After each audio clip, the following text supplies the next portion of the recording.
All right, Jacksonville Jaguars fans, welcome into Duval Daily, presented by GenJag.com. I am Jordan DeLugo, obviously sitting in the car right now, post Jaguars training camp practice number 11. Again, I have some responsibilities to take care of right after this, so having to do this one from the car instead of the at-home studio that we have. So just going to dive into everything I saw today, kind of the themes of the day at Jaguars training camp practice number 11. They have practice again tomorrow, and then it's getting ready for hosting Pittsburgh for preseason week 1 Saturday night at the bank, 7 p.m. So no Brian Thomas Jr. today, who's dealing with an illness. He is day-to-day for the Jaguars. No Mason Smith, who is out there working on the side, still on the active/PUP, physically unable to perform list.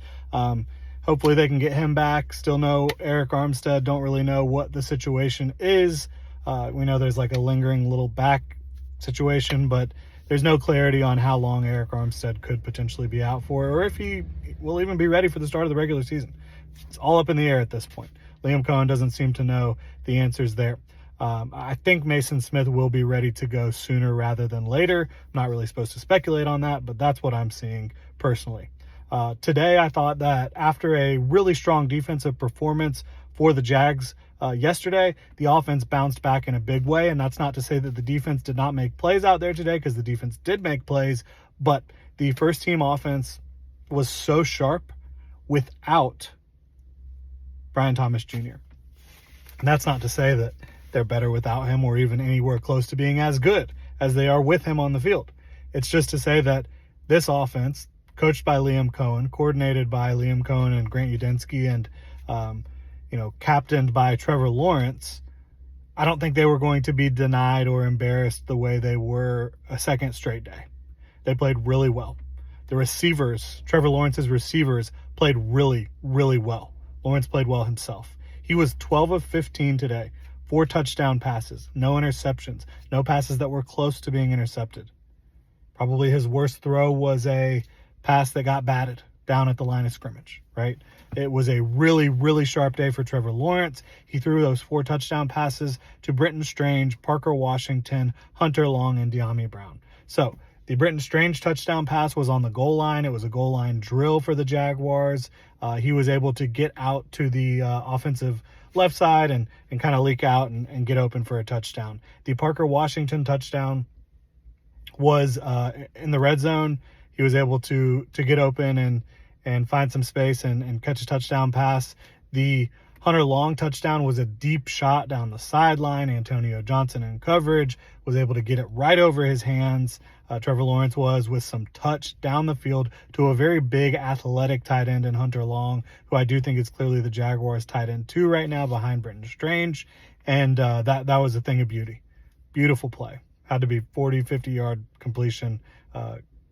Throw, probably 40 yards. Then Hunter Long probably got 15, 20 more yards to score the touchdown. And then the final touchdown pass was to De'Ami Brown, and that was it was in the red zone. However, that was a, full drive setting where the Jaguars started in their own territory, drove the ball down the field against the starting defense. De'Ami Brown caught a contested grab in the red zone, and De'Ami had a really good day today as well. A lot of these guys did, as I mentioned. We'll get to these receivers, but first I wanted to continue with Lawrence. He was sharp. He was decisive, smart with the football. Probably a couple plays where he would have gotten sacked by a couple of the guys we've been talking about all camp, Trayvon and Josh. We can continue to talk about them a little bit. But 12 of 15, 4 touchdowns, no interceptions. He is 126 of 189 so far in training camp. He has 20 touchdown passes. He has 4 interceptions. He is ascending. Even yesterday, a day where the offense wasn't great, he still played fairly well overall. And again, 20 touchdowns to 4 interceptions, 126 of 189. He's doing a great job. And we haven't talked about Travis Hunter yet. Obviously, we need to do that. He was playing on both sides today. He started out with the teal jersey, quickly put on the white practice penny over the teal jersey. And I think that should be the new standard protocol. They don't need to be switching jerseys every single time. Just throw on the white penny and be good to go. So I think that's a lot more efficient, makes more sense. They can continue to do that. And I think you're going to see Travis, as Liam Cohen said, on the ball a lot of days. Maybe not every single day, but most days he'll be on different sides of the ball, practicing in team on both sides and doing the different positional drills on both sides. Today he did more positional drills on the defensive side, but he did both, and he looked really good. Had a couple catches for the offense today. On defense, he had a few plays where like there were short completions in front of him that he closed. He did well overall, I thought, on the run game today. Thought he was locked in there. So strong overall day for Travis Hunter, but nothing like to write home about necessarily. He just had a good day overall. He did get a pass breakup in the red zone. He almost got an interception in the red zone, and this is like one-on-one drills. But overall, just a steady, solid day from Travis Hunter, which is really cool because you would think no BTJ, it has to be Travis Hunter. Well, the players that stepped up in the biggest way and were relied upon the most today were Parker Washington, Brenton Strange, and De'Ami Brown. Parker Washington had an unbelievable contested grab deep down the field against the Jaguars starters. Tyson Campbell and Andrew Wingard were both in coverage there. Parker Washington went up and got it. He made play after play after play after play today for the Jaguars offense. Parker Washington was absolutely stellar.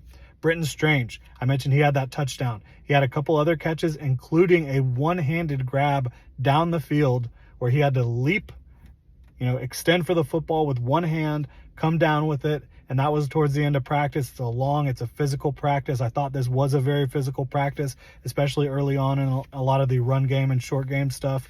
I thought that both sides really brought it from a physicality standpoint. So, yeah, I thought overall very, very good practice for Parker and Strange. And then De'Ami Brown, as I mentioned, scored a touchdown. He had several tight contested matchups with Tyson Campbell in the red zone one-on-one period and did really well.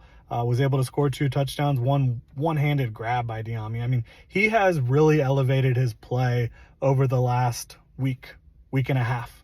De'Ami Brown has, so that's really good to see. I mentioned Josh Hines-Allen, Trayvon Walker. They're playing great football.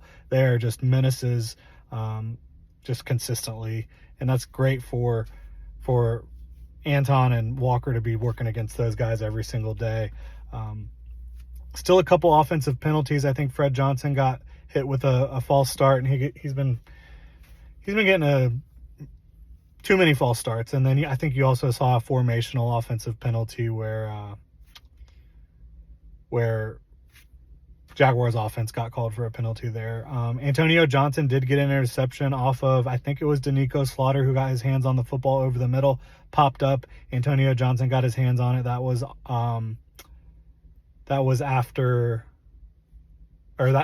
from Nick Mullins. And then you had, final note here, LeQuint Allen was able to score a goal line touchdown, just trying to jam the ball up the middle there, and he was able to get in. So that'll do it for this one. Really appreciate y'all tuning in. If you enjoy the content, please like and subscribe. Y'all have a good one.